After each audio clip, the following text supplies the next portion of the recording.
आज के इस कार्यक्रम के आयोजक वीर शिरोमणि महाराणा प्रताप समिति के सम्माननीय अध्यक्ष डॉक्टर बीएल चौधरी जी, समिति के महामंत्री प्राध्यापक परमेंद्र दशोरा जी और प्रताप गौरव केंद्र के निदेशक श्री अनुराग सक्सेना जी, और इस कार्यक्रम में दर्शक श्रोतृ के रूप में सहभागी हुए सभी बंधु एवं भगिनी,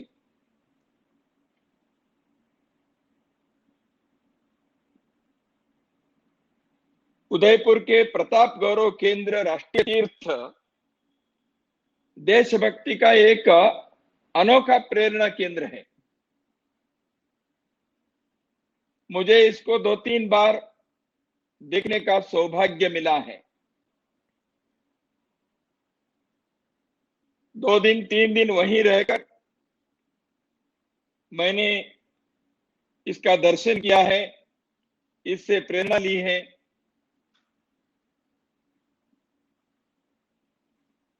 यह केंद्र राष्ट्र, धर्म, संस्कृति एवं इतिहास बोध का तीर्थ है।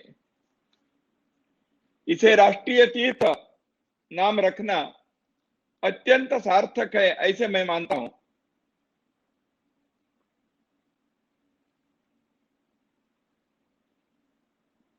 अनुराग जी, मेरी आवाज आ रही है? जी, आ रही है आवाज। वीर शिरोमणि महाराणा प्रताप समिति उदयपुर को मैं साधुवाद देता हूं कि उन्होंने ऐसा एक भव्य कलात्मक स्मारक की कल्पना की, उसका निर्माण किया और इसको खड़ा कर देश की जनता के लिए समर्पित किया, ताकि भविष्य की पीढ़ियां इसके दर्शन से अपने जीवन को पुनीत बनाएं। निश्चय ही देश वीर शिरोमणि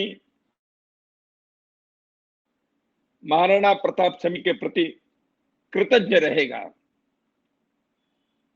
आपने महाराणा प्रताप के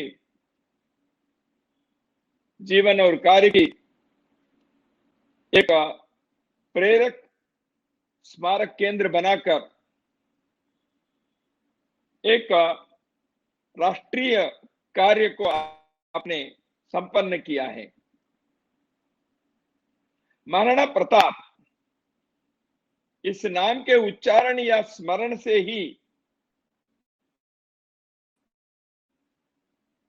अपने अंदर एक देशभक्ति का उद्दीपन हो जाता है। महाराणा प्रताप के चित्र सामने लाने से तो एक सामान्य व्यक्ति भी उत्साह से, शौर्य से, अपार बल मेरे अंदर है ऐसे अनुभूति से खड़ा हो जाता है। ऐसे एक अत्यंत स्फूर्ति देने वाले व्यक्तित्व, शरीर सौष्ठ हो, उनका जीवन का कार्य हो। मेवाड़ के राणा के कहानी सुनते हैं तो शरीर के रोंगटे खड़े हो जाते हैं। भारत के इतिहास की अमर कहानी में राणा प्रताप का एक वीरोचित स्थान प्राप्त है उनको।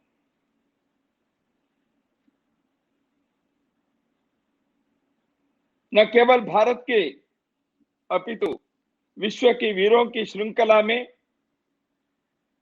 वह प्रखर स्वतंत्रता सेनानी, हिंदवा सूर्य, एक आदर्श प्रेरणादायी राजा, समर मल्ल पुरुष पुंगव के नाते सदा याद में रहेंगे। राणा प्रताप कहते ही हल्दी घाटी की ऐतिहासिक लड़ाई स्मरण में आ जाती है। आपने इस सप्ताह का कार्यक्रम बनाए हैं।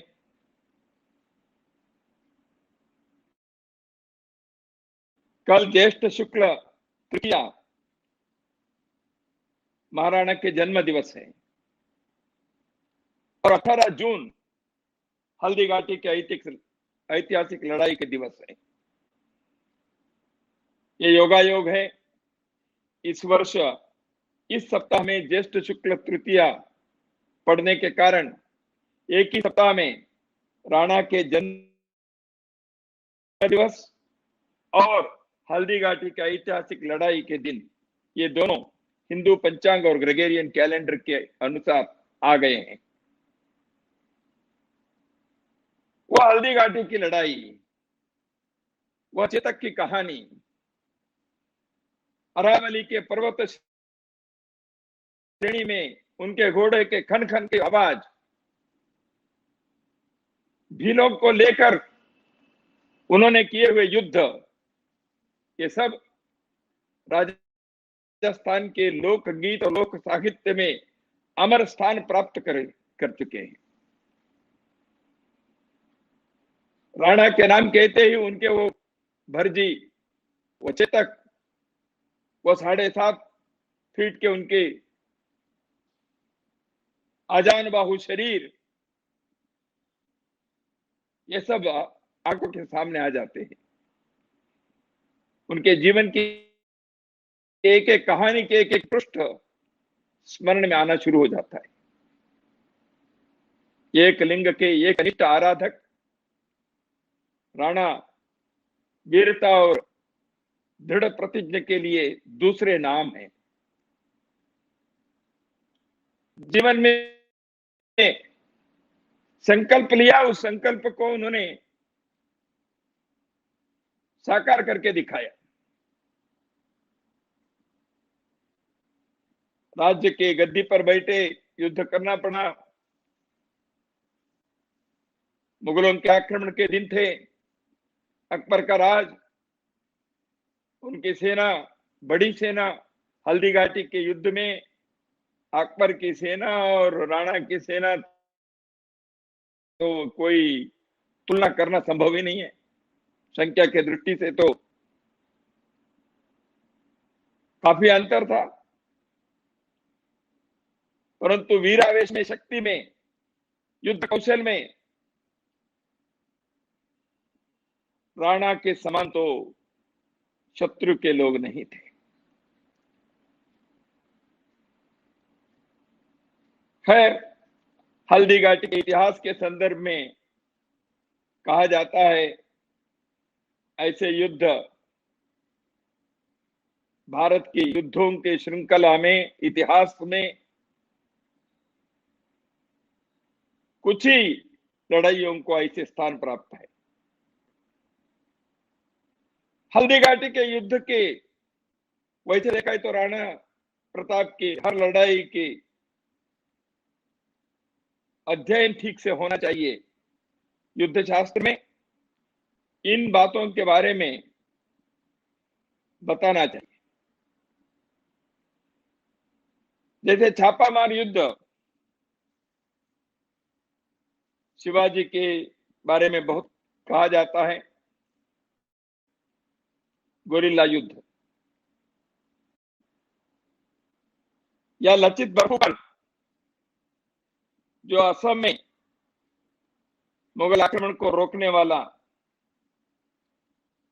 उनके जो युद्ध कौशल है उसके भी अध्ययन होना चाहिए। ऐसे जनरल एसके सिन्हा जो भारत के लेफ्टिनेंट जनरल रहे, बाद में राज्यपाल रहे असम के, उन्होंने लचित बरफुकन के जो युद्ध, जैसे हल्दी घाटी की प्रसिद्धि है, ख्याति है, उसी प्रकार सराय घाट की लड़ाई की ख्याति है असम में।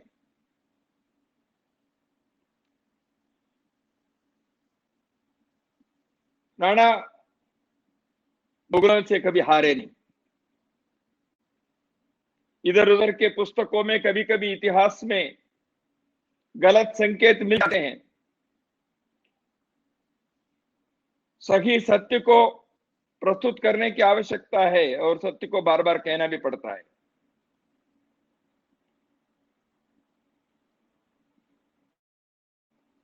अरावली के हर पत्थर राणा के गुणगान करते होंगे,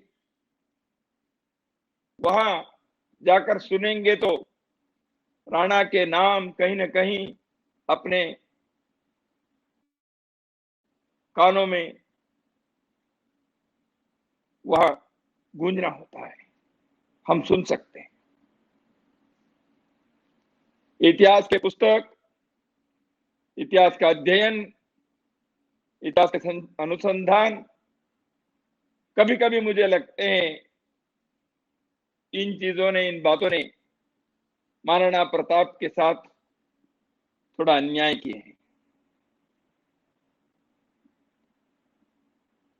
राजस्थान के और भारत के लोगों ने अपने साहित्य में, लोकगीत में, लोक साहित्य में, लोक कथाओं में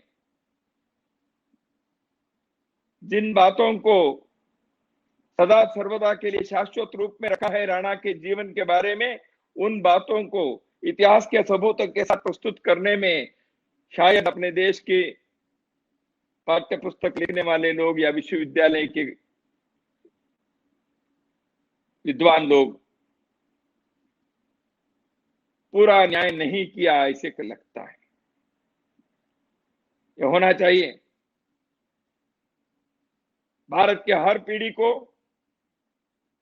राणा के जीवन की कहानी, उसके तथ्य के आधार पर प्रस्तुत किए पाठ पढ़ने को अवसर मिलना चाहिए, उसका अवसर मिलना चाहिए। मैं समझता हूं वीर शिरोमणि महाराणा प्रताप समिति इस प्रकार के अध्ययन और अनुसंधान के लिए भी प्रोत्साहन देगा। यह केंद्र, गौरव केंद्र, और गौरव केंद्र इस प्रकार के नौजवानों को इस विषय के लिए अध्ययन हेतु आवश्यक सुविधाएं भी दिलाने के लिए प्रयत्न करना रहेगा। राणा प्रताप 57 वर्ष जीवित रहे। राणा के संघर्ष में जीवन के बारे में तो कभी कभी सुनते हैं, युद्ध के बारे में, लड़ाई के बारे में, उनके चेतक के बारे में, उनके वर्जी के बारे में, परंतु कई बार जैसे छत्रपति शिवाजी महाराज के बारे में भी हुआ है, ऐसे राणा के बारे में भी यही बात लागू होती है। वो है उनके राज्य शासन कैसे था। राणा के संघर्ष का जीवन 12 वर्ष करीब रहा है। बाद में 11 वर्ष उन्होंने एक अच्छे शासन के, राज्य शासन करने के, वो उनका कार्य जो उन्होंने किया, शासन चलाया, यह लोगों के नजर से ओझल है। शायद समरवीर जो होते हैं उनके जीवन, लड़ाई के बारे में, युद्ध के बारे में, उनके पराक्रम के संदर्भ में कहानी बन जाती है और लोग उसके अध्ययन से प्रेरणा लेते हैं। लेकिन राणा के संदर्भ में हो, शिवाजी महाराज के बारे में हो, उनके एक योग्य आदर्श शासन व्यवस्था उन्होंने जो खड़ी की, उसके बारे में चर्चा, विमर्श, जानकारी कम होती है।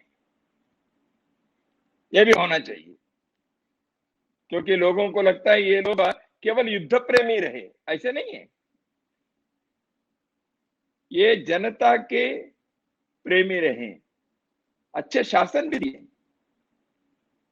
कई प्रकार की चीजों को उन्होंने स्थापित किया जो आज तक आदर्श के रूप में हम लोगों के सामने आ रहे। शिवाजी महाराज के बारे में पूर्व में केंद्र में मंत्री रहे श्री अनिल माधव दवे जी ने शिवाजी स्वराज्य के संदर्भ में एक बहुत अध्ययन पूर्वक पुस्तक उन्होंने लिखी और उसको प्रकाशित करवाया। बहुत आवश्यक है।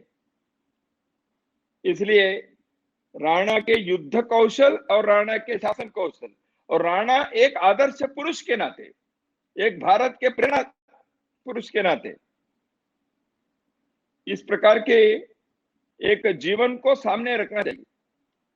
कई बार क्या होता है, great warriors they may not be great ideals for life, वो प्रेरणादायी होते हैं, लेकिन राणा शिवाजी ऐसे लोग भारत के, वो यहाँ के संस्कृति के जीवन मूल्यों के भी वो एक आदर्श थे, मॉडल थे, इसलिए वो राजर्षि थे। He was a saint king। जैसे हम प्रभु श्री रामचंद्र कोदंडधारी तो है ही, युद्ध करके रावण के संहार तो उन्होंने किया, वाली के संहार किया, लेकिन राम राज्य की बात करते हैं और राम एक मर्यादा पुरुषोत्तम के नाते उनके बारे में जैसे हम सोचते हैं और श्रद्धा रखते हैं, उसी प्रकार अपने देश के ऐसे वीर राजाओं ने एक श्रेष्ठ जीवन के भी आदर्श उन्होंने प्रस्तुत किया है, अपने जीवन के उदाहरण रखा है। They are not simply warriors, they were great ideals of men. इस विषय के बारे में भी आवश्यक बातों को, आवश्यक सत्य को सबूतों के साथ समाज के सामने प्रस्तुत करने की बहुत बड़ी आवश्यकता है, ऐसे मैं मानता हूं। देखिए, यूरोप में नेपोलियन बोनापार्टी, नेल्सन, इनके बारे में वहां के हर पीढ़ी को पाठ पढ़ाया जाता है। भारत में राणा प्रताप के बारे में हो, शिवाजी महाराज के बारे में हो, लचित बरफुकन के बारे में हो, पति राजा केरल के बारे में हो, कृष्णदेवराय के बारे में हो, रणजीत सिंह के बारे में हो, भोजराज के बारे में हो, सुहेल देव के बारे में हो, ये सारे राजाओं ने, अहल्याबाई होलकर के बारे में हो, ये सब लोगों ने लड़ाई लड़ी, लेकिन राज्य व्यवस्था के भी उन्होंने उसी प्रकार विचार करते हुए आदर्श स्थापित किए। मुझे लगता है इस पक्ष को भी न्याय मिलना चाहिए। बहुत आनंद की बात है, आज प्रारंभ हो रहे हैं इस जो समारोह है 20 जून तक का चलेगा। इस सारे उत्सव में परिचर्चा, संवाद, प्रतियोगिता, काव्य पाठ, ऐसे अनेकों प्रकार से कार्यक्रम के माध्यम से महाराणा प्रताप के जीवन को समाज के सम्मुख रखने का एक अत्यंत प्रशंसनीय प्रयास हो रहा है। मैं इसके सार्थकता और सफलता के लिए शुभकामनाएं देता हूं। बहुत अच्छी बात है कि कई विद्वानों को, कई कलाकारों को इसमें आपने जोड़कर इस कार्यक्रम का आयोजन किया है।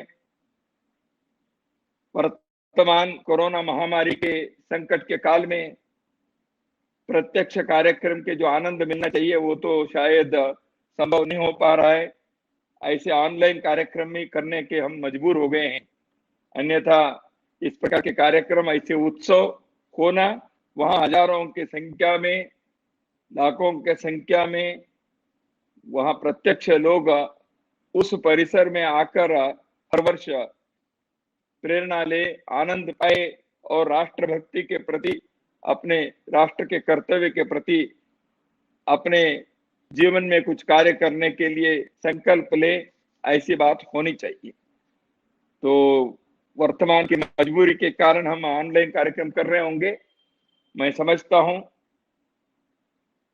गौरव केंद्र आने वाले वर्षों में इस प्रकार के कार्यक्रम का आयोजन करते हुए प्रत्यक्ष लोग वहां आकर आनंद लेने का अवसर भी सृजन करेगा। राणा प्रताप की मृत्यु के बाद उनके जीवन के साथ लड़ाई करने वाले, मैं तो शत्रु नहीं कहूंगा। अकबर को जब समाचार मिला तो उनकी मनोदशा कैसे थी, इसको बताने वाले उनके दरबारी दुर्सोड़ा ने जो कहा था वो राजस्थानी भाषा में है। मैं तो उसको अच्छे ढंग से उच्चारण शायद नहीं कर पाऊंगा। असलेगो अण पाग लेगो अणनामी गो आड़ा गवड़ाय जी को बहतो गुरवामी न रोज न गायो न गो आसता नवली न गो झरो का हेट जेठ दुनिया न धवली गहलो न राणा जीती गायो दसन मूंद रसना डसी निशा मुख भरिया नैन तो मृत शाह प्रतापसी। जिसका अर्थ हिंदी में अनुवाद जो मेरे पास आया, हे गहलोत राणा प्रताप सिंह, तेरे मृत्यु पर शाह यानी सम्राट ने यानी अकबर ने दांतों के बीच जीभ दबाई और निश्वास के साथ आंसू टपकाए, क्योंकि तूने कभी भी अपने घोड़ों पर मुगलिया दाग नहीं लगने दिया। तूने अपनी पगड़ी को किसी के आगे झुकाया नहीं। हालांकि तू अपना आड़ा यानी यश या राज्य तो गंवा गया, लेकिन फिर भी तू अपने राज्य के धुरे को बाएं कंधे से ही चलाता रहा। तेरी रानियां कभी नवरोजों में नहीं गई और ना ही तू खुद आस्तों यानी बादशाही डेरों में गया। तू कभी शाही झरोखे के नीचे नहीं खड़ा रहा और तेरा रौब दुनिया पर निरंतर बना रहा। इसलिए मैं कहता हूं कि तू सब तरह से जीत गया और बादशाह हार गया। बादशाह के एक दरबारी ऐसे कहना राणा के बारे में, इससे और क्या उत्तम एक श्रद्धांजलि हो सकती है। अपनी मातृभूमि की स्वाधीनता के लिए अपना पूरा जीवन का बलिदान कर देने वाले ऐसे वीर शिरोमणि महाराणा प्रताप और उनके स्वामी भक्त अश्वचेतक, इनके स्मृति पर मैं शत शत नमन करता हूं। सभी को शुभकामनाएं देता हूं। कार्यक्रम की सफलता के लिए मंगल कामनाएं। नमस्कार, धन्यवाद।